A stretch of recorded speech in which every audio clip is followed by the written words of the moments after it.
Le chariot suiveur, donc, qui est le nouveau compagnon du facteur, le nouveau compagnon pour sa livraison. Donc c'est un produit qui est destiné pour les facteurs qui actuellement sont à pied.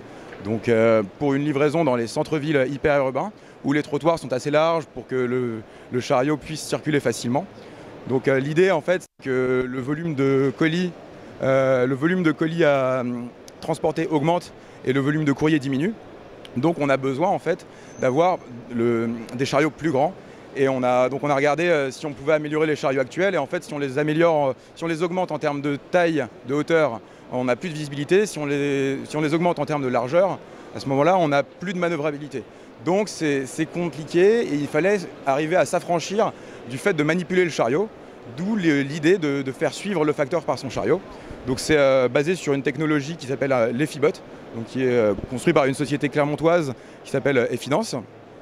Donc le chariot contient toute l'intelligence nécessaire pour le suivre. À ce niveau-là, à 50 cm du haut, là, il y a un lidar situé au milieu donc, qui permet de faire le suivi. Donc c'est un laser à 360 degrés qui, quand j'appuie sur le bouton, va scanner mes jambes. En scannant mes jambes, il fixe un nuage de points dessus.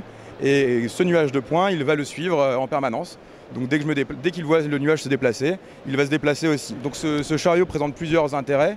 Donc déjà la possibilité de faire sa tournée sans être gêné à avoir quoi que ce soit à porter, à pousser ou à tirer. En même temps, le facteur peut avoir les mains libres parce que généralement maintenant, il a beaucoup de colis à prendre, il a son smartphone qui lui donne les indications pour ses livraisons. Donc il avait besoin de libérer ses mains, d'où l'idée de le faire suivre par son chariot. Le deuxième gros avantage, c'est la sécurité, puisque de base, le chariot est verrouillé. Donc c'est la grosse différence par rapport au chariot actuel, puisque les chariots actuels ne sont pas sécurisés et on a des gros problèmes de vol qui existent. Et donc là, une fois que je le déverrouille, j'ai accès au coffre supérieur. J'ai des tiroirs qui me permettent de ranger des colissimo ou alors ce que je n'ai pas réussi à distribuer. Donc la livraison colis, on sent que c'est vraiment le plus intéressant, puisqu'on a fait une expérimentation en début 2018 dans le Marais à Paris, donc sur un territoire où les trottoirs étaient assez contraints. Et en fait, on s'est rendu compte que c'était très intéressant puisque le livreur, qui a fait grosso modo 15 minutes de prise en main sur le chariot avant de partir dans sa tournée, a mis 2h30 au lieu de 4h30 à faire sa tournée. Donc on voit un vrai avantage là-dessus. Maintenant, on est en train de réfléchir un petit peu à la phase de déploiement. Pour l'instant, c'est un outil qui coûte encore assez cher. Même s'il permettrait de substituer des camions, ça reste quand même assez cher.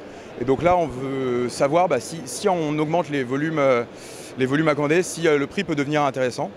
Donc pour l'instant, on n'a pas encore de données là-dessus, mais dans les mois à venir, on va construire un appel d'offres et on verra ce que ça donne.